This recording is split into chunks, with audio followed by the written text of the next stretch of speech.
मुझे तो अपनों ने लूटा, गैरों में कहां दम था। मुझे तो अपनों ने लूटा, गैरों में कहां दम था। मेरी कश्ती डूबी वहां जहां पानी कम था। दोस्तों, जम्मू कश्मीर में क्या सियासी हालात कुछ इसी शेर के माने की अक्कासी कर रहे हैं। दरअसल नेशनल कॉन्फ्रेंस जो जम्मू कश्मीर की सियासत की इस वक्त की सबसे बड़ी पार्टी है, लेकिन उतना ही बड़ा चैलेंज उसके सामने आ चुका है। वो चैलेंज बड़ा इसलिए है कि नेशनल कॉन्फ्रेंस को एक तरफ अपनी साख की लड़ाई जो है उसका सामना है। नेशनल कॉन्फ्रेंस की एक चुनौती है कि कैसे वो अपनी साख बचाए और कैसे वो आवाम में जो अपनी मकबूलियत है अपनी हुकूमत की उसको कम ना होने दे, या अगर वो मकबूलियत कम हो गई है तो उसको और ज्यादा कम ना होने दे, खत्म ना होने दे, चूंकि खुद उनकी पार्टी से मुखालफत की आवाज उठ रही है। जम्मू कश्मीर में दरअसल अभी चुनाव होने हैं, 24 अक्टूबर को चुनाव होने हैं राज्यसभा के लिए। राज्यसभा की 4 सीटों पर चुनाव होने हैं। हालांकि नंबर्स गेम की बात करें तो इसमें नेशनल कॉन्फ्रेंस को इत्मीनान इस बात का है कि 4 में से 3 सीटें उसकी हो जाएंगी, वो 3 सीटों पर जीत हासिल कर लेगी और 1 सीट बीजेपी जीत पाएगी।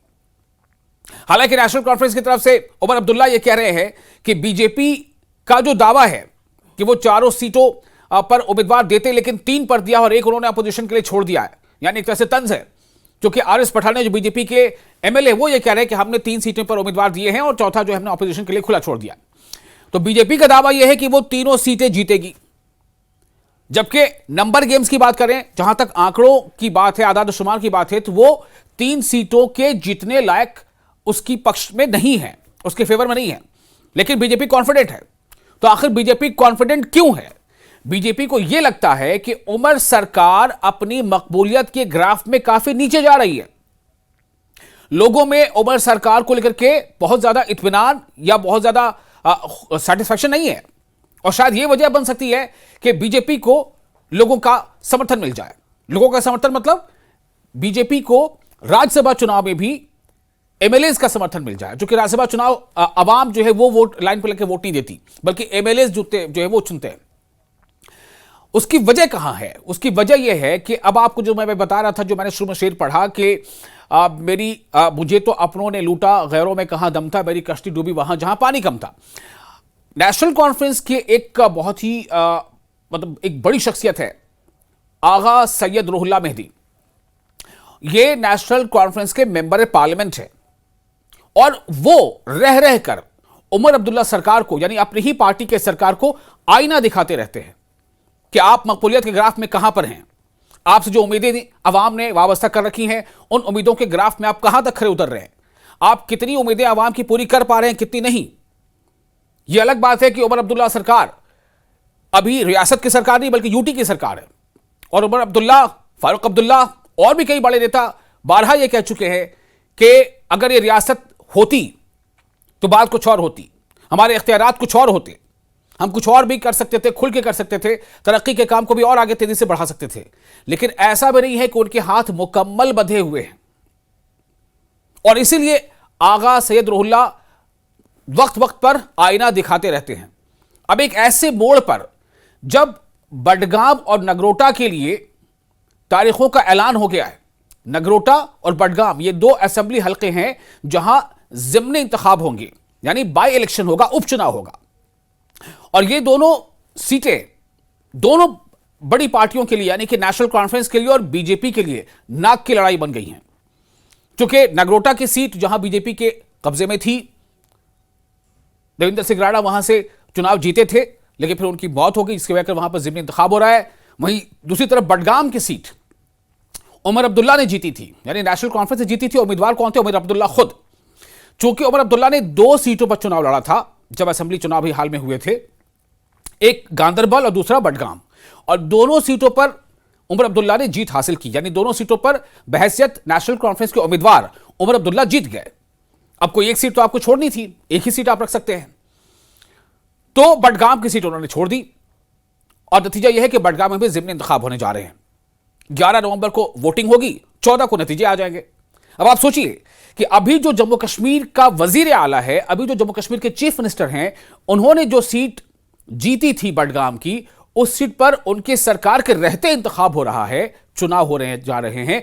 अगर वो सीट नेशनल कॉन्फ्रेंस जीत नहीं पाती है तो कितनी बड़ी जो उनकी साख है उस पर चोट पड़ेगी और सीधा सीधा कहने का यह मैसेज चला जाएगा कि अवाम नेशनल कॉन्फ्रेंस सरकार से बिल्कुल खुश नहीं है। लेकिन ये अगर हम कह ही क्यों रहे हैं, हम इसलिए कह रहे हैं कि इसकी आवाज खुद नेशनल कॉन्फ्रेंस के अंदर से उठी है। आगा सैयद रुहुल्लाह, उनकी बडगाम असेंबली हल्के में काफी पकड़ है। वो वहां पर एक मजहबी लीडर के तौर पर भी काफी एहतराम की निगाह से देखे जाते हैं और यह कहा जाता है कि अगर वो चाह लें, वो कैंपेन में उतर जाए तो नेशनल कॉन्फ्रेंस के लिए यह सीट जीत लेना कोई बड़ी बात नहीं होगी, वो जीत सकती है। लेकिन यह कहा जाता है कि अगर आगा सैयद रुहुल्लाह तशहीर में यानी उसके कैंपेन में नहीं उतरते हैं और उनके जो हिमायती हैं उनको अगर यह एहसास हो जाए कि हमारे लीडर यानी उस इलाके के, उस असेंबली हल्के के लीडर को यह एहसास हो जाए कि आगा सैयद रुहुल्लाह जो है इसकी तशहीर में नहीं उतर रहे हैं, कहीं ना कहीं वो नहीं चाहते हैं, वो नाराज है, तो इसका बहुत ज्यादा मनफी असर, नेगेटिव असर पड़ेगा उस सीट पर, एनसी के वोटर्स पर। और हो सकता है कि नेशनल कॉन्फ्रेंस को यह सीट जीतना या इस सीट पर चुनाव एक बहुत बड़ी चुनौती जैसा हो जाए या बन जाए। क्योंकि देखिए अभी कुछ देर पहले हमने कई तरह से वहां से हालात का जायजा लेने की कोशिश की, उस इलाके के लोगों से बातचीत की, कुछ सियासी जो लीडरान हैं उनसे बातचीत की। एक है एडवोकेट मुजफ्फर इकबाल खान जो अभी इंडिपेंडेंट एमएलए हैं, लेकिन पहले वो नेशनल कॉन्फ्रेंस का भी हिस्सा हुआ करते थे। उनसे भी हमने बातचीत की, उनसे जानना चाहा कि आप बताएं कि अगर आगा सैयद रुहुल्लाह वाकई कैंपेन नहीं करते हैं बडगाम सीट पर और अपनी सरकार के खिलाफ वो नाराजगी इस तरह से जाहिर करते हैं कि आवाम में मायूसी है कि सरकार ने परफॉर्म नहीं किया, सरकार ने वादे जो किए थे वो निभाए नहीं, तो इसका क्या असर पड़ सकता है। उन्होंने कहा कि मुश्किल पड़ सकती है, नेशनल कॉन्फ्रेंस को यह सीट जीतना भारी पड़ सकता है। यानी कि वो हो सकता है कि नेशनल कॉन्फ्रेंस सीट ना भी जीत पाए, यानी कि इतना ज्यादा उनकी पकड़ है, उनकी शख्सियत का असर है बडगाम असेंबली हल्के पर। तब आप सोचें कि ये आवाज क्यों उठ रही है। एक तो ये बात हो गई। दूसरी, अगर आते हैं राज्यसभा के चुनाव को लेकर के, तो राज्यसभा चुनाव में जो उनके इत्तेहादी हैं, कोalition पार्टनर्स हैं, आपको पता है कि इंडिया ब्लॉक का हिस्सा है इस वक्त तक, आज की तारीख तक, अभी जो मैं बात करूं उस वक्त तक इंडिया ब्लॉक का हिस्सा है कांग्रेस, इंडिया ब्लॉक का हिस्सा है नेशनल कॉन्फ्रेंस।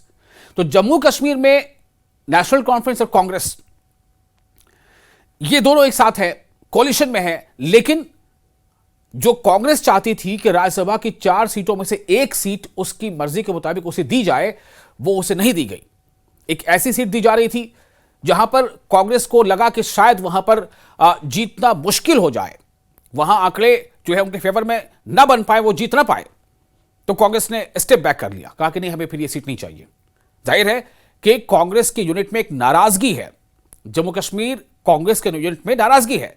चाहे जम्मू कश्मीर कांग्रेस के सदर हो तारिक हमीद कर्रा, या चाहे जनरल सेक्रेटरी हो जीए मीर, या फिर सीनियर लीडर और सीनियर वाइस प्रेसिडेंट और chief executive person Ravindra Sharma, सभी की जुबान से यह नाराजगी साफ झलकती है कि कांग्रेस को कहीं ना कहीं एक तरह से धोखा दिया गया, या उसके साथ उस तरह का मामला रवा नहीं रखा गया जो एक कोalition पार्टनर के साथ रखा जाता है।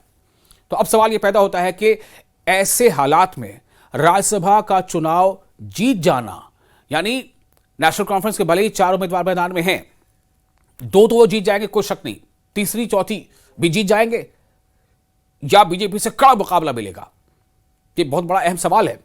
क्योंकि सज्जाद गनी लोन जेकेपीसी के चीफ, उन्होंने भी कहीं ना कहीं तेवर अपने दिखाने शुरू कर दिए हैं।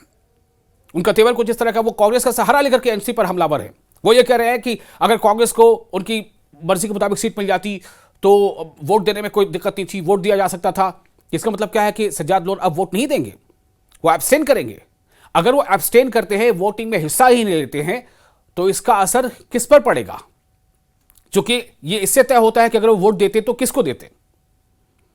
इसी बात पर नेशनल कॉन्फ्रेंस के लीडर और जो अभी पार्टी जो वजीर आला भी हैं उमर अब्दुल्ला, उन्होंने जेकेपीसी के चीफ पर निशाना साधा है कि अगर सज्जाद लोन वोट नहीं देते हैं तो दरअसल वो किसको फायदा पहुंचाना चाहते हैं। यानी वो कहीं ना कहीं ये इशारा दे रहे हैं कि ये बीजेपी को तो फायदा नहीं पहुंचाना चाहते,